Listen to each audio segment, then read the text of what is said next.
با هم یک کیک سالم و خوشمزه و بدون شکر رو درست کنیم. برو بریم.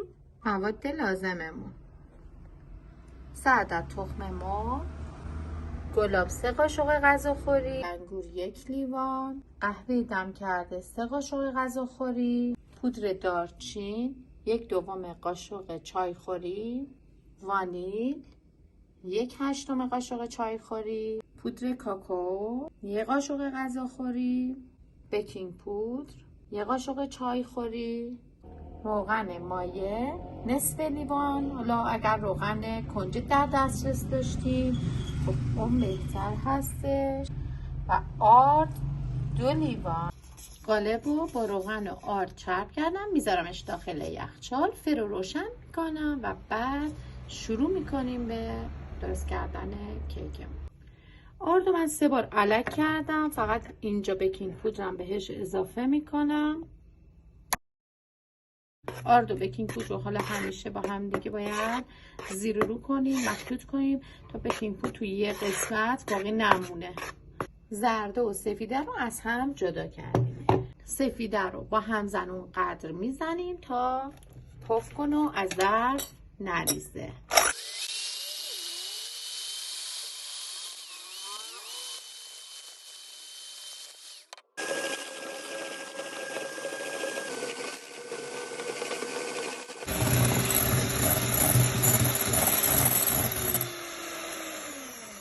ببینید سفیدمون حالت خامه گرفته و اصلا از کاسه نمیریزه، میذاریمش کنار. زردمون رو به همراه پودر دارچین که حتما الکش میکنیم رو میریزیم دور. پودر کاکائو هم حتما الکش میکنیم.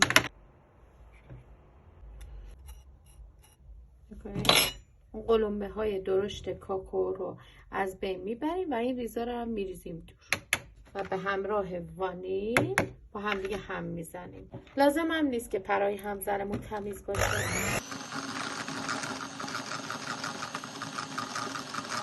حتما هم هر وقت زرده رو هم زدیم دورگیری میکنیم.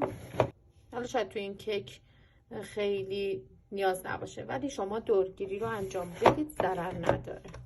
گلابمون، شیره انگور،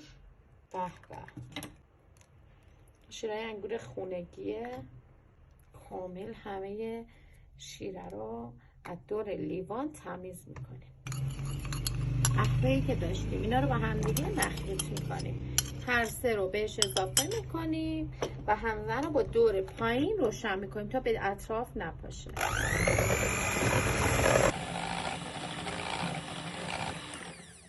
حالا روغن رو اضافه میکنیم. وقتی روغنم اضافه میکنید تو هر کیک و دستوری که دارید حتما در حد 1 دور هم زدن، در حد اینکه فقط مخلوط بشه کافیه. تو چند مرحله آرد و بیکینگ پودر رو اضافه میکنیم.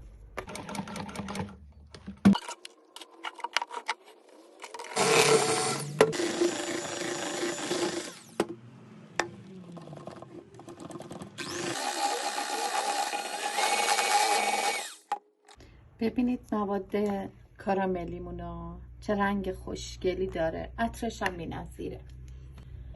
حالا این سفیده ها رو تو 2 مرحله به موادمون اضافه میکنیم و همزن رو دیگه کنار میذاریم و با لیستک به حالت دورانی همش میزنیم.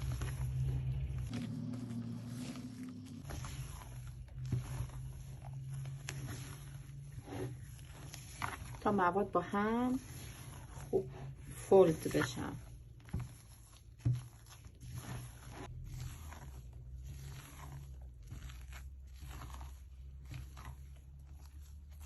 خیلی با صبر و حوصله باید هم بزنید. اگه از همزن استفاده کنید پف کیکمون میخواره.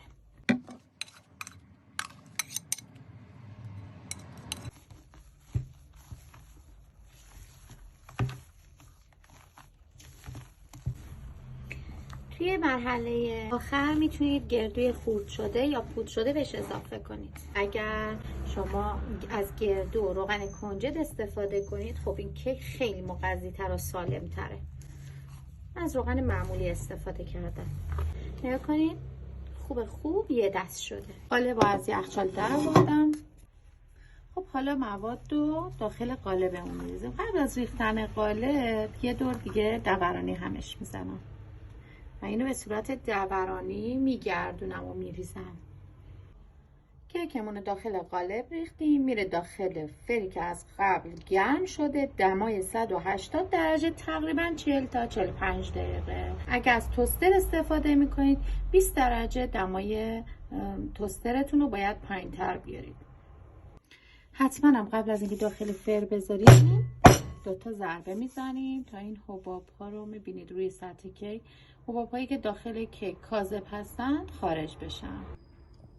کیکمون رو از فر در آوردیم. نگاه کنید از اطراف از دیوار حتی جدا شده.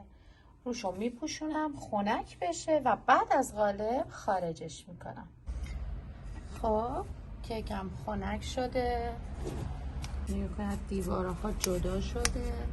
فقط این قسمت رو اگر چسبیده بود با کمک کارد بین قالب و کیک فاصله ایجاد میکنیم تا کیکمون راحت تر جدا شه.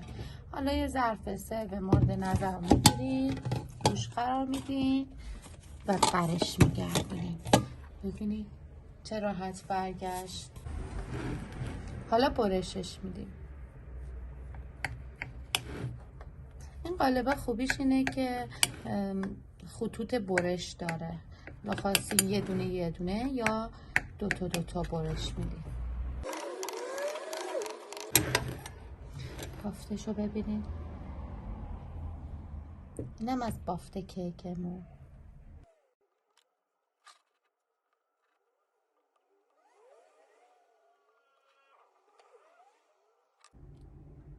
کیک شیره انگورمون آماده شده.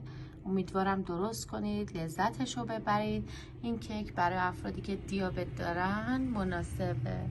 از خوردن شیره انگورم غافل نشین. مرسی.